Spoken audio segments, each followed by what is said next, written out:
Hi മച്ചാമാരെ, ഇപ്പോൾ എൻ്റെ കയ്യിലുള്ളത് മോട്ടോയുടെ G62 എന്ന് പറഞ്ഞ മോഡലാണ്. നല്ലൊരു സൂപ്പർ മോഡലാണ് മച്ചാനെ. ഇത് നിങ്ങളാരെങ്കിലും വാങ്ങിച്ചിട്ടുണ്ടെങ്കിൽ ഒന്ന് കമൻറ്റ് ചെയ്യാൻ മറക്കല്ല. ഈ കസ്റ്റമറും പറഞ്ഞതെന്ന് പറഞ്ഞാൽ യൂസ് ചെയ്യാനായിട്ട് സൂപ്പറാണെന്നാണ് പറഞ്ഞേക്കുന്നത്. അപ്പോൾ ഇതിൻ്റെ കംപ്ലയിൻറ്റ് ഡിസ്പ്ലേ പൊട്ടിപ്പോയി, ഡിസ്പ്ലേ മാറാനാണ് കൊണ്ടുവന്നിരിക്കുന്നത്. അതുപോലെ തന്നെ മോട്ടോ ഡിസ്പ്ലേ മാറുമ്പം ഓട്ടോ ടച്ച് ഇഷ്യൂ, അതുപോലെ ബ്ലാക്കായി പോകുന്ന ഡിസ്പ്ലേ എന്നൊക്കെ പറഞ്ഞ് കുറേ കംപ്ലയിൻറ്റ്സ് കമൻറ്റിലും പറഞ്ഞിട്ടുണ്ട്.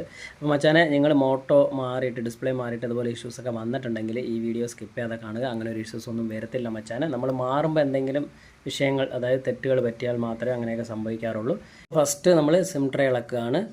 അതുപോലെ തന്നെ ഈ ഡിസ്പ്ലേ മാറുമ്പോൾ ഏറ്റവും കൂടുതലും നമുക്ക് അബദ്ധം പറ്റുന്നതെന്ന് പറഞ്ഞാൽ ഡിസ്പ്ലേ ചെക്ക് ചെയ്യുമ്പോൾ നമ്മൾ കറക്റ്റായിട്ട് ചെക്ക് ചെയ്യില്ല. കസ്റ്റമറിന് പെട്ടെന്ന് കൊടുക്കണമെന്ന് പറഞ്ഞിട്ട് ഓട്ടിച്ചങ്ങ് ചെക്ക് ചെയ്തിട്ട് സെറ്റ് ചെയ്ത് വിടുന്നതുകൊണ്ടാണ്.